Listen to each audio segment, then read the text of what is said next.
Welcome to Coffee Break. Thoughtful conversations for a busy world.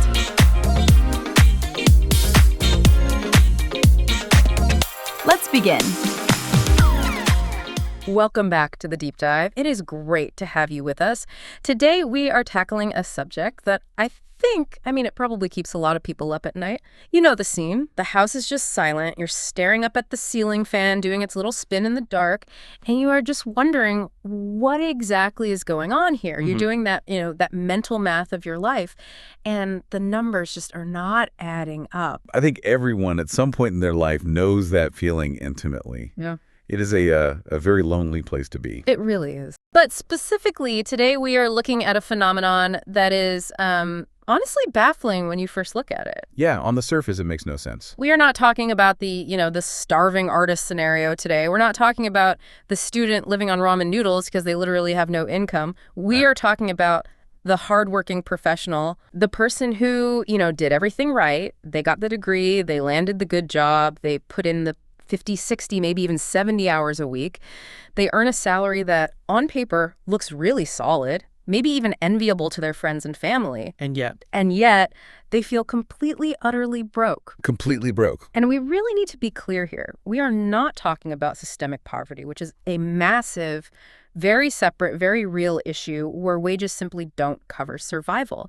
We're talking about the high earner who, maybe 2 weeks after the direct deposit hits, a direct deposit that might be $5,000, $8,000, $10,000 is checking their banking app with one eye closed. Just peeking. Terrified of what they're going to see. Exactly. It's the Henry phenomenon. It's an acronym. High earner, not rich yet. And it is incredibly common. High earner, not rich yet. I've heard that. It is almost an epidemic in the professional class. Yeah. You have people earning amounts of money that, their grandparents would have considered an absolute fortune, yet they're living paycheck to paycheck, just at a higher altitude. Yeah. That's the perfect phrase for it. It's high altitude broke.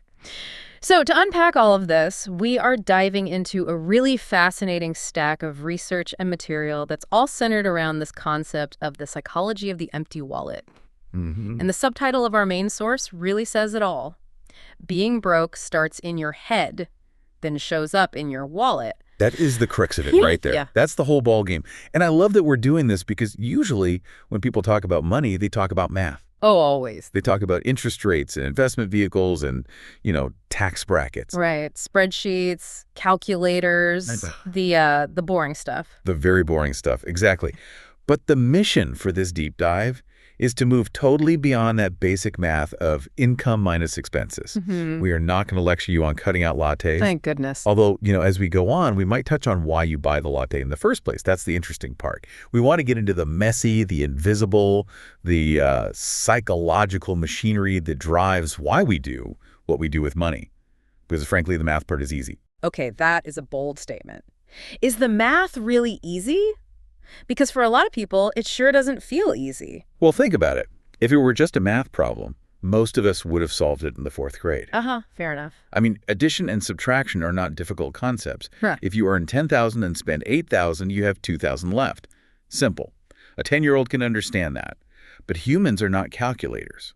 We are emotional. We are irrational. We're habit-driven, dopamine-seeking creatures. Right. And what the psychology of the empty wallet argues very forcefully is that financial stagnation is almost rarely a math problem. It is almost always a mindset problem. I think that's going to be a hard pill for some people to swallow. It really is. Why do you think that is? Because it feels like a math problem. When you're looking at a stack of bills or a credit card statement, it feels like a lack of digits in your bank account. It feels like if I just made another 20 grand a year, this pressure in my chest would go away. And that is the great illusion. That is the trap. The source material makes this distinction very, very clearly. We tend to think that fixing the numbers will fix the problem, that getting the raise will fix it. But the argument here, the core thesis, is that you have to fix the head to fix the wallet. If you don't address the psychological software running in the background. The operating system. Exactly, the operating system. The beliefs, the fears, the autopilot habits, then more money just accelerates the dysfunction. It accelerates the dysfunction. That sounds so counterintuitive. I mean, usually more resources mean fewer problems. Not if the system itself is broken. Think of it like a car with a leak in the fuel tank, a small leak. Okay. If you put more fuel in more money, You don't fix the leak. You just lose more valuable fuel faster. Oh, wow. You might drive a little faster for a mile, sure, but you're still going to run out of gas and be stranded on the side of the road. The leak isn't in the bank account. The leak is in the behavior, in the mindset. That is a terrifying image, but it makes perfect sense. Okay, so let's pop the hood. Let's look at this leaky engine. The source talks a lot about scarcity thinking. Now, I want to pause on this term because when I hear scarcity, I immediately think of, actual poverty, not having enough food or shelter. That's the common definition, right? But the source suggests you can have a scarcity mindset even while making 6 figures a year. How does that even work? It's fascinating, isn't it? Scarcity thinking in this context isn't about the physical lack of resources in your bank account right this second. So it's not about the number? It's not about the number on the screen. It's about a psychological tunnel vision. It's a worldview, a deep-seated belief, where you operate as if there's never enough and that money is something fleeting. It's this core belief that money is something that just slips through your fingers or something to be feared or something that is incredibly hard to get and ridiculously easy to lose. So it's like a filter you view the world through. Even if the reality is I have a healthy amount of money in the bank, the filter's telling you it's already gone or it's about to be gone. Precisely. The filter overrides the reality. It's more powerful than the fact. So imagine you're a lawyer or a software engineer. You make great money. The numbers are objectively good. But let's look at your history. Maybe you grew up in a household where money was a constant source of stress. Right. Your parents argued about bills every Friday night. You could hear it through the walls. You internalize that tension. That anxiety becomes part of your DNA. Or maybe you had a period in your 20s where you were really struggling, living on ramen, barely making rent, dodging calls from creditors. Sure, those memories stick with you. They form scars. They don't just stick, they encode. Your brain encoded a survival lesson. The lesson was, resources are scarce, they disappear. Danger is always around the corner. A lesson that was true at the time. It was a very necessary and true lesson at that time. But now, even though the paycheck is fat, even though you are technically safe, your brain is still running that old scarcity operating system. It hasn't updated the software to match your new reality. You're running Windows 95 in a supercomputer world. Exactly. Your hardware got a massive upgrade, but the software is ancient and full of bugs. But wait a minute, if someone is afraid of running out of money, if they have this deep scarcity fear, wouldn't they be a hoarder? Wouldn't they be the person with $1 million under the mattress who refuses to buy new socks? Logically, you would think so. You'd think fear would make you save obsessively. And for some people, it absolutely does manifest that way. We all know the miser archetype, right? The person who is wealthy but lives like they're destitute. But psychology is so often paradoxical. Scarcity thinking often leads to disastrous decision-making because it prioritizes the now over the later. The source calls this cognitive tunneling. Cognitive tunneling. Yeah. When you focus so hard on the immediate fear of not having enough, your IQ actually drops regarding long-term planning. Your brain literally cannot think about the future. It becomes hyper-focused on solving the perceived threat of this exact moment. So you get stupid because you're scared. Essentially, yes. The fear consumes the cognitive bandwidth you would normally use for rational planning, for strategic thinking. And this leads to a very predictable, very destructive cycle of panic and binging. Panic and binging, that sounds like a diet cycle. The mechanism is almost identical. It's fascinating. Think about a crash diet. You starve yourself, you restrict, you feel deprived and miserable, you're constantly thinking about food. And then you break. You eat an entire cake. You eat the entire cake. And then you feel guilty and ashamed, which makes you want to restrict even harder, and the cycle continues. Money works the same way under a scarcity mindset. You get the money, the paycheck hits. And because you subconsciously believe it won't last, or maybe deep down you feel you don't deserve this stability because your identity is wrapped up in being a struggler, you impulsively get rid of it. You get rid of it. You get rid of it. Or because you feel so deprived and stressed from the constant worry about money, you use the money to soothe that stress. So you spend to feel better about the fact that you don't have enough money. Right. You spend to feel better, which gives you less money, which makes you stress more about having less money, which makes you need to spend more to soothe the new, more intense stress. It's a self-feeding loop. It's a snake eating its own tail. It is the definition of self-sabotage. And the source dedicates a whole section to this because it's arguably the most important and most hidden part of the psychology. Yeah. Financial self-sabotage is when your conscious mind, the part of you listening to this right now, says, I want to build wealth and be secure.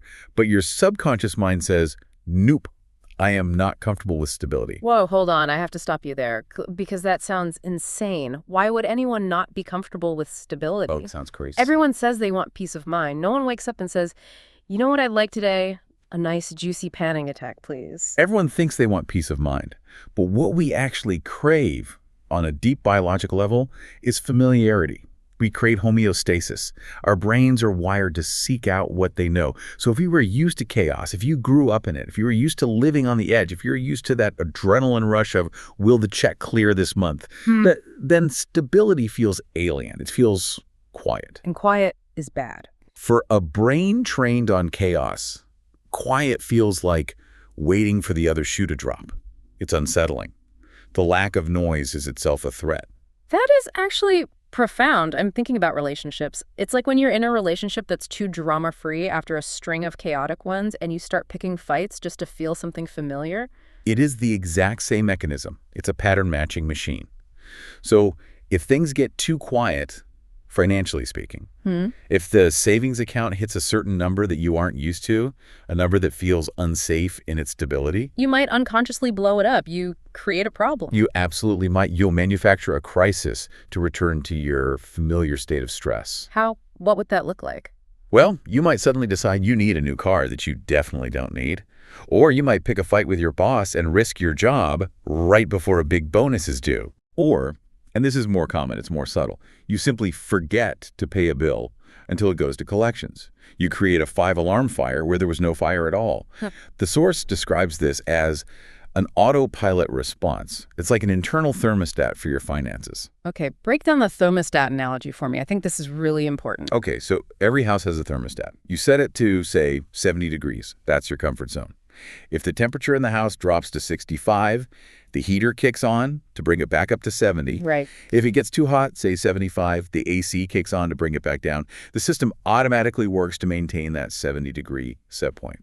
We all have a financial thermostat. And for many people, that thermostat is set to struggle or just barely getting by. So let's say your comfort zone is having, what, $500 in the bank? Exactly. Let's say your internal setting is $500. You know how to operate there. You know the feelings, the stress, the problem solving. It's familiar. Now suddenly you get a bonus. You have $5,000 in your account. Yeah. The room has gotten too cool. It's unfamiliar. It's too stable. So your subconscious AC kicks on to bring you back down to the heat of the struggle, back to that $500 mark where you know how to operate. And that AC is an impulse purchase, a forgotten bill, a sudden need for a vacation. That implies we aren't really in control of the ship. We're just passengers thinking we're steering, but this hidden thermostat is actually driving the bus off a cliff. Until we make the unconscious conscious. That is the whole point of this deep dive. That's the work. You have to see the pattern to break it. You have to recognize that feeling of, I need to spend this, as a thermostat issue, not a real legitimate need. Wow. Okay, so that's the internal world. Let's look at another aspect of this trap that contributes to the emptiness of the wallet, especially for the people we're talking about.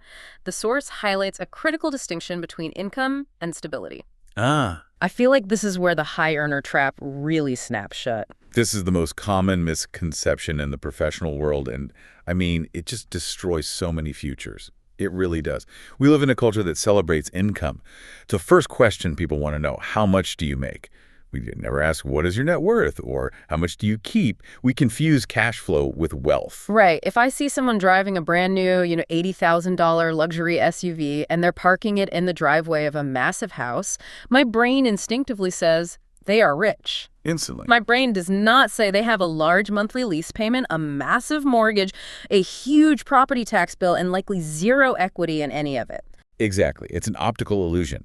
You are seeing their spending, not their wealth. In fact, you're seeing the money that is leaving their possession. Wealth is what you keep, not what you spend. And the source argues that professionals and entrepreneurs are the most susceptible to this trap. Why? Because they have high cash flow. Lots of money comes in. Yeah. But because they confuse that flow with actual stability, with actual wealth, they scale their lifestyle to match the income immediately. It's a perfect illustration of Parkinson's law of money. Which is? Expenses rise to meet income. It's an iron law. If you get a 10% raise, You will find a way to spend 10% more unless you are incredibly intentional. So they commit every single dollar. They commit it before they even have it. Yeah. The bigger mortgage, the fancier car note, the private school tuition, the endless subscription services, the club memberships, the landscaper, the house cleaner. They build this huge complex machine, a lifestyle infrastructure that requires, say, $15,000 or $20,000 a month just to keep the lights on. So they are technically rich on the first of the month when the check hits, and they are completely broke by the fifth because every single penny is already spoken for. Correct. They are merely a conduit for money, a temporary holding station. It flows in from the employer and flows right back out to the creditors. They don't keep any of it. They're not building anything. And that is why earning more doesn't solve the problem. It just makes it worse. If your mindset is income equals spending power, then if your income doubles, your spending doubles. You haven't built a fortress. You've just built a bigger, more expensive golden cage. A golden cage. That is such a sticky image. It's powerful. It looks nice from the outside. It's shiny. It's gold.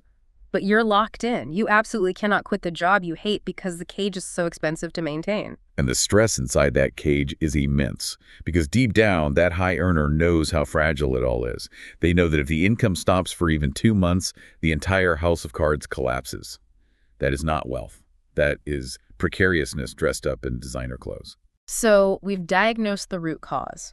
This scarcity thinking, the self-sabotage from the thermostat, and confusing income with wealth. It's a powerful cocktail. Now let's talk about the symptoms. How does this actually show up on a Tuesday afternoon? Because we need to spot these behaviors in ourselves. The source talks a lot about emotional spending. Yes.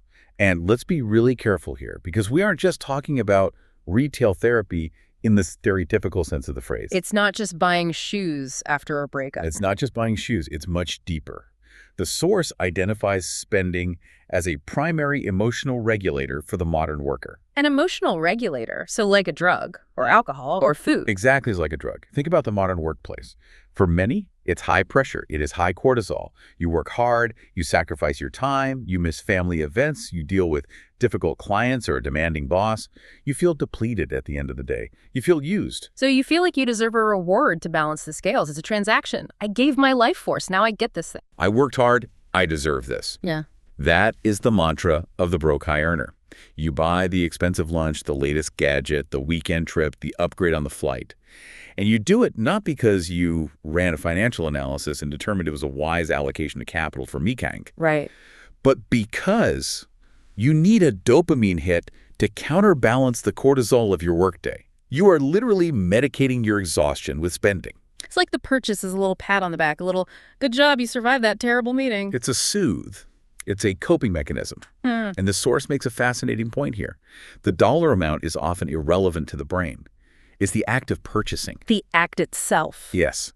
The agency, the power of handing over the card, the decision, that is what releases the tension. But because we're talking about high earners in this scenario, the soothe just tends to be more expensive. You aren't soothing with a candy bar, you're soothing with a kitchen remodel. I relate to this so much. I remember early in my career having just a terrible week. One of those weeks where you just question all your career choices. We've all been there. And I remember just walking into a store and buying a really expensive jacket. I didn't need a jacket. I lived in a warm climate. I had 3 other jackets in the closet. But in that moment, handing over the credit card felt like reclaiming power. It felt like, look, I made this money. I can do this. I am in control of my own reality. It's a feeling of control in a life that feels out of control. And let me ask you, how long did that feeling of power last? Maybe the drive home. Until I hung it up and saw the receipt sitting on the dresser. Then the guilt kicked in. The buyer's remorse. Of course. And that guilt, that shame, it fuels the scarcity mindset. It reinforces the belief that I shouldn't have done that. I'm bad with money, which fuels the stress, which then primes you for the next emotional spin to soothe that stress. It's a vicious, vicious cycle. You are paying a very high price, both financially and emotionally, for a very temporary feeling of relief. There's another symptom the source discusses that I think is maybe even more insidious because it's passive. It's not about what you do, it's about what you don't do. They call it the ostrich effect. The avoidance. Oh, yeah. The willful refusal to look at the data, sticking your head in the sand and hoping the predator goes away. Oh, this hits home for so many people. Refusing to open the banking app. I've had times in my life where I would literally squint my eyes when opening the app, just hoping the number wasn't red. Yes. Or leaving the mail in a pile on the counter because you know there's a bill in there you don't want to deal with. It's a physical aversion. My heart rate would actually go up. It is. It's a physiological response. And the source suggests we avoid the numbers because they threaten to confirm our deepest fears and our shame. We suspect we've been mismanaging things. We suspect we are bad with money. So long as we don't look at the exact number, we can live in this fuzzy state of denial. We can tell ourselves, it's probably fine. I make good money. It'll all work out somehow. It's like Schrodinger's bank account. If I don't open the app, I'm both rich and broke at the same time. The debt isn't real. Precisely. The superposition collapses only upon observation. But the expert insight here is just brutal, and it's so important. You cannot manage what you refuse to measure. Oh. Avoidance creates a fog. And in that fog, financial anxiety grows like mold in a dark, damp basement.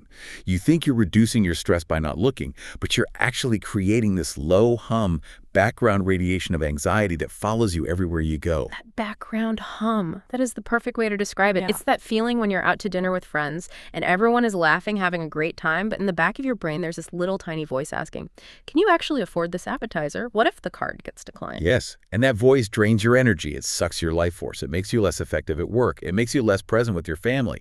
It's a massive energy leak. The source says that the relief you feel when you finally look, even if the news is bad, is immense. Because the known monster is always less scary than the unknown monster hiding under the bed. So true. Okay, let's move to the third major symptom the source highlights, confusing wants with needs. This seems so obvious on the surface. Food is a need. A Ferrari is a want. We learned this in kindergarten. Right. But the source says the line gets really blurry for working adults. It gets incredibly blurry due to two powerful psychological forces: lifestyle creep and hedonic adaptation. As your income rises, things that were once luxuries, things you saw as treats, they psychologically morph into necessities. You stop seeing them as special and start seeing them as the baseline requirement for existence. Can you give me a specific example of how a luxury morphs into a need? Absolutely. Yeah. Let's take housing. When you were a student or just starting out, a shared apartment with a funky smell and mismatched furniture was a need. You needed shelter. You survived just fine. You were happy to have it. You were thrilled. But now that you're a professional, you tell yourself you need a second bedroom for a home office. You need to be in a specific zip code for the schools or for status. You need granite countertops because, because you're an adult and you work hard, and that's what adults have. Or the car. The car is a huge one. I need a reliable car for work. Oh, that's the classic justification. A 10-year-old Honda is reliable. It will get you from point A to point B safely every single time. But you convince yourself you need the new leased SUV because of the warranty or the advanced safety features or, and this is the big one, the image it projects to clients and colleagues. I can't show up to a client meeting in a beater. That's the justification gymnastics. You become an Olympic-level mental gymnast. Exactly. We are incredibly creative at recategorizing our desires as survival requirements. I need this $20 salad because I need to be healthy for work. I need this vacation because I'm so burnt out it's a medical necessity. I need this new phone because my old one is a little slow and it's hurting my productivity. And once you label something a need, you stop questioning the cost. You just pay it. That's the key. Because you have to pay for needs. You don't budget for air. You just breathe it. Exactly. And that is how you wake up one day earning $150,000 a year and wondering with genuine confusion why you have zero savings. It's because your needs now cost $149,000 a year. You have constructed a life that requires 99% of your energy and income just to maintain. You have no margin, no room for error. This is brutal, but it's so necessary. We have to strip away the varnish and look at the real wood underneath. So we've diagnosed the patient. We know the disease is the mindset, the scarcity and the avoidance. We know the symptoms are emotional spending and this lifestyle creep.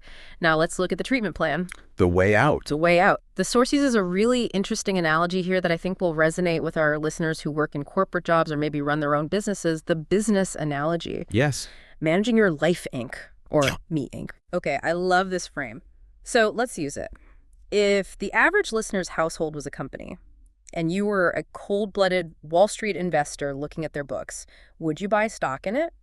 For most people, absolutely not. I'd short that stock immediately. I would bet on it failing. Ouch. That is harsh. Why? Because most households are run with zero strategy. They have decent revenue, that's the salary, but their operational costs are out of control. They have no cash reserves for emergencies. They have no R&D budget. That's investment in the future. And the management, that's you, is afraid to even look at the accounting books. So it's a failing business. That is a bankrupt company walking. If a CEO ran a public company the way most people run their wallets, they would be fired by the board in a single week. So how do we apply this business lens to fix it? How do we turn Me Inc. around? First, and most importantly, you have to understand the critical difference between revenue and cash flow. In the business world, they have a saying, revenue is vanity, profit is sanity, but cash is king. Okay, break that down. You can have a company bringing in $1 million a month in revenue. Yeah. That looks great on a headline. That's vanity. But if they are spending $1,001 to keep the lights on, they are unprofitable and they are going out of business. The burn rate. We hear this with tech startups all the time. Exactly. Your household has a burn rate. And the problem is, most people focus 90% of their mental energy on increasing revenue. I need a raise. I need a side hustle. I need a bigger bonus. They focus almost 0% of their energy on managing the burn rate. But that's where the control is. That's where all the control is. Yeah. In business turnarounds, when a consultant comes in to save a failing company, what's the first thing they do? They stop the bleeding. They cut costs. They optimize the system. They don't just walk in and say, go sell more. Because if you sell more but your system is broken and unprofitable, you just lose money faster on every sale. So we need to start treating our budget not as a restriction, not as a punishment, but as a P&L, a profit and loss statement. It changes the emotional relationship with the numbers. This is so key. It takes the shame out of it. Instead of, I'm not allowed to spend money on this, which feels like a parent scolding a child. Right. It feels like deprivation. It becomes an objective business question. Does this expense generate a positive return for the company of Me Inc.? Oh, I like that a lot. It frames it as an investment decision, not a moral one. Exactly. If I spend this money on a gym membership, does it improve the core asset, my body and mind, and reduce future medical costs? That's a great ROI, return on investment. If I spend this money on a third streaming service I never watch, what is the ROI? 0. It's just waste. It's operational inefficiency that needs to be cut. It removes the moral judgment. It's not, I'm a bad person for buying this. It's, this is a bad business decision for me. Precisely. It brings objectivity to a deeply emotional process. It detaches your ego from the spending, and it also highlights the real danger of that revenue-only focus we talked about. The source warns very heavily against the get-rich-quick mentality. Yeah, we see this everywhere, don't we? Crypto, day trading, trying to flip houses on the weekend. Everyone wants the grand slam. Because the grand slam promises to solve the problem without requiring you to change your habits. It's a siren song. It promises a shortcut. If I just make $1 million on this one coin, I won't have to learn how to budget. I won't have to look at my spending. It's a fantasy of avoiding the hard work. It is. But the source is adamant, and history proves this. If you cannot manage $5,000, you cannot manage $5 million. You will just find more spectacular ways to lose the $5 million. We see lottery winners go bankrupt all the time for this exact reason. The volume of money changed, but the system, the mindset, the thermostat didn't. That is a very sobering reality check. You can't out-earn a bad mindset. So let's get to it. Let's get to the cure. We can't just analyze this forever. We need to fix it. The source outlines clear, actionable habits to regain control. And it emphasizes something I found really encouraging. It says you cannot just think your way out of this. You can't just meditate on abundance and hope your bank account magically grows. No, magical thinking doesn't pay the mortgage. You need mechanics. You need to overwrite the old buggy programming with new actions. Action precedes motivation. That is the golden rule of behavioral change. You have to start doing the thing before you feel like doing the thing. If you wait until you feel like budgeting, you will wait for the rest of your life. Okay, let's break down the steps. Step 1 is tracking expenses, but they are very specific about calling it the awareness tool. Right, and notice they didn't call it budgeting. That word is so loaded. It sounds restrictive. It sounds like a diet, like misery. Exactly. Tracking is just observational. It's scientific. The goal here isn't to judge yourself or to restrict yourself. Not at first. It is simply to observe, to gather data. The source suggests that just the act of writing down every penny you spend breaks that avoidance cycle we talked about. It's like turning on the lights in a dark room. The monsters you imagined are usually not as scary as you thought, and now you can actually see what you're dealing with. And you start to see reality. It activates something called the observer effect. That's a concept from physics, where the act of observing a system changes how that system behaves. How does that apply here? When you know you have to write it down, You automatically pause. You're at the checkout line, grabbing a candy bar or a magazine, and a little voice in your head thinks, do I really want to have to pull out my phone and log this $4 expense? Often, the answer is no. You save money simply by paying attention, without any restrictive rules. The practical tip here from the source is to start this month. Don't go back and try to dig up receipts from 2018 and create a perfect spreadsheet. Just start today. Keep it brutally simple. Use an app, use a tiny notebook, use the Notes app on your phone. The method does not matter. The awareness is what matters. Don't let the perfect be the enemy of the good. Just track. Even if you miss a day or a week, just start again. Okay, that's step 1. Step 2, the emergency buffer.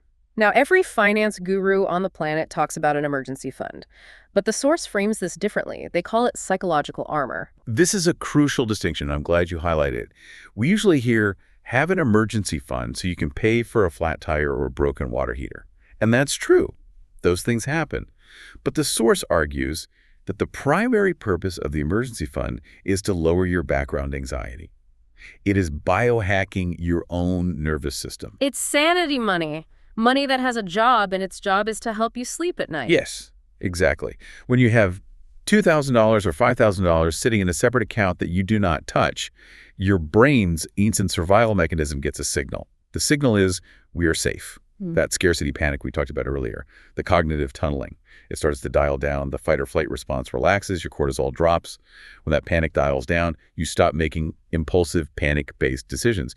You stop self-sabotaging because you don't feel like you're living on the edge of a cliff anymore. So the money sitting there isn't doing nothing. Even if it's earning almost zero interest in a savings account, it is performing a very valuable job. It is the most valuable money you will ever have. It's not an investment in the market. It's an investment in your sanity. It buys you the ability to think long-term. It allows you to make decisions from a place of power, not desperation. You can negotiate for a raise better at work because you know you aren't one paycheck away from total ruin. Step 3 is setting simple financial rules. I love this one because I hate complex spreadsheets with a passion. What kind of rules are we talking about here? The main goal is to introduce friction. Just a little bit of it. Friction. Yes. The modern world is designed to be frictionless. One-click buying, Apple Pay, save credit cards on every website. They want you to spend money without thinking at all. You need to put speed bumps back into the process. Okay, so give me an example. The source gives a great one. The 24-hour rule. If you want to buy something non-essential over a certain amount, say $50 or $100, you have to wait 24 hours. You can't buy it on the spot. That seems almost too simple. Does that really work? It works wonders. Because 90% of our wants are transient impulses. They were just little chemical flares in the brain. Ooh, shiny, I see it, I want it. If you just wait 24 hours, the dopamine rush fades, the emotion settles down, and you look at it the next day and realize, I don't actually want that. I was just bored, or I was just stressed. You just saved the money without feeling deprived at all. You just waited out the chemical urge. I love that. Another one they mentioned was save 10% before you pay any bills. Pay yourself first. It's a classic for a reason, but people get it backwards. They wait to see what's left over at the end of the month to save. And what's left over is always zero. Always. Because expenses act like a gas. They expand to fill the available space. If you take the savings off the top, treat it like a non-negotiable tax you have to pay to future you Inc. You force your lifestyle to fit into the remaining 90%. And humans are remarkably adaptable. You won't even miss it after a few months. You're just creating a new normal for yourself, a better default. Exactly. You are engineering a system where success is the default option, instead of relying on willpower, which is a finite resource. Okay, and the last one, step 4, separating wants from needs the audit. This sounds like the homework assignment. It is the practical exercise. This is where the rubber meets the road. You take your spending data from step 1 from the last month, you print it out, and you get a red pen and a green pen, or 2 different highlighters, and you go through it line by line. Circle the absolute survival needs in green. Mortgage or rent, utilities, basic groceries, car insurance, minimum debt payments, the stuff you absolutely must pay to survive. And then you circle everything else in red. Oh man, that sounds painful. I feel like my red pile would be huge and embarrassing. It is painful. It's supposed to be. But it's incredibly revealing. You will see with brutal clarity that your actual needs are probably quite low. The leakage, the bleeding, the high burn rate for me, Inc., is in the red circles. And again, the point isn't that you can never have anything in the red circle. We are not saying you have to live a life of monastic deprivation. The point is to be honest with yourself that it is a choice, not a requirement. It's about taking back agency, shifting from I can't help it, I have to spend this, to I am consciously choosing to allocate my company's resources to this thing. Exactly. It's about ownership. When you realize that 40 or 50% of your spending is truly optional, you suddenly realize you have way more power to change your financial future than you thought.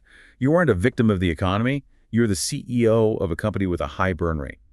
And as CEO, you have the power to fix it. This has been heavy, but I hope incredibly illuminating for people. To just sort of recap where we've been, being broke, especially for high earners, it doesn't start in the wallet, it starts in the head. It's scarcity thinking, it's avoidance, and it's using spending as an emotional regulator. And the way out is not some get-rich-quick scheme. It's to start acting like a CEO. Treat your life like a business. Crack the data to kill the monsters in the dark. Build a psychological buffer of cash to calm your nervous system down. And set simple, unbreakable rules to protect you from your own worst autopilot instincts. Because at the end of the day, gaining control of this stuff gives you back your mental energy. It stops that background anxiety hum, and that is worth more than any gadget you can buy. Absolutely. Freedom from that hum is a much better feeling than a temporary dopamine hit from a purchase. So here's the challenge for you, for the listener. For this month, starting today, pick just one of these habits. Don't try to do it all at once. You'll get overwhelmed. Just one. Just track your spending. Or just set up the 24-hour rule for yourself. Start today. Don't wait for the first of the month. Don't wait for Monday. Start right now. Action is what breaks the cycle. And to wrap us up, a final provocative thought from our expert. I want you to sit with this question, maybe on your commute or later tonight.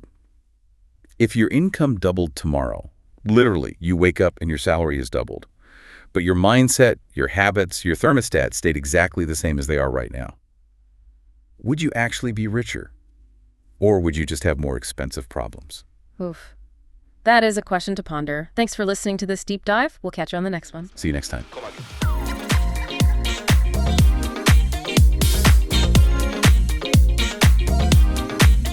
Thanks for spending this time with us on Coffee Break. If this conversation stayed with you, you can find more episodes here on the channel. Until next time, take care.